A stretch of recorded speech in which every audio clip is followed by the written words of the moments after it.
Hi everyone, Miss Clark here. Today I'm going to teach you how to rosin a bow.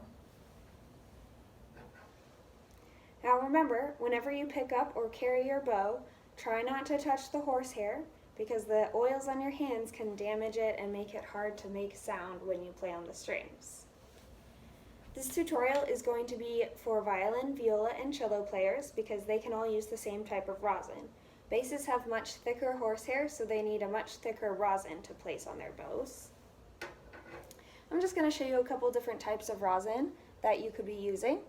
So you've got dark rosin, comes in a rectangle like this, or you might have a square rosin if you have a mini rosin in your case.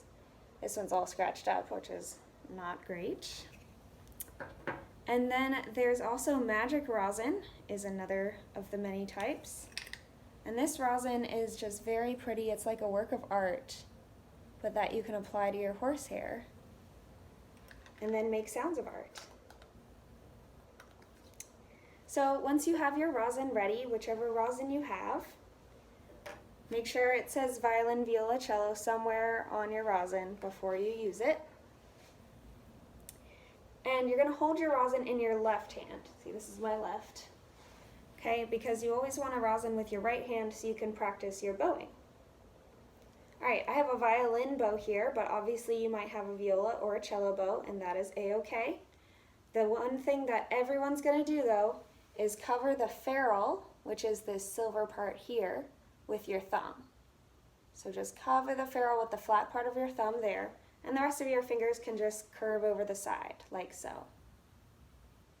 Okay, the reason why you do this is because now your thumb is a bumper for the rosin, so that when the rosin comes down near the frog, it doesn't crack into the metal and then break into a million gajillion tiny little pieces. You don't want rosin all over your floor, trust me. So before we start, I'm going to give you a little hint, a trick to get the rosin to stick a little better. You want to melt it a little bit with some warm air. So if you just breathe on it as if you're fogging a mirror, then it melts the rosin just a little bit, just enough to get a lot of it to stick to your horsehair. Now remember, you really only need to be rosining your bow maybe once a week or so. If you practice a lot, like 1 to 2 hours a day, which is more than I would recommend for a middle schooler, but if you're practicing that long, you're going to have to rosin maybe 2 times a week. And then if you share instruments with another student at school, which you may not do this year, but you can always do again in the future, then you're going to need to rosin the bow more frequently because more people are playing the instrument and using the bow. Once you finish putting your rosin on, you can gently tap the stick to bat off any excess rosin, and then you're good to go. Just remember to wipe off the strings with a cleaning cloth after you're done practicing so that the rosin doesn't just get dry and sticky and gross on your instrument afterwards. I hope this helped.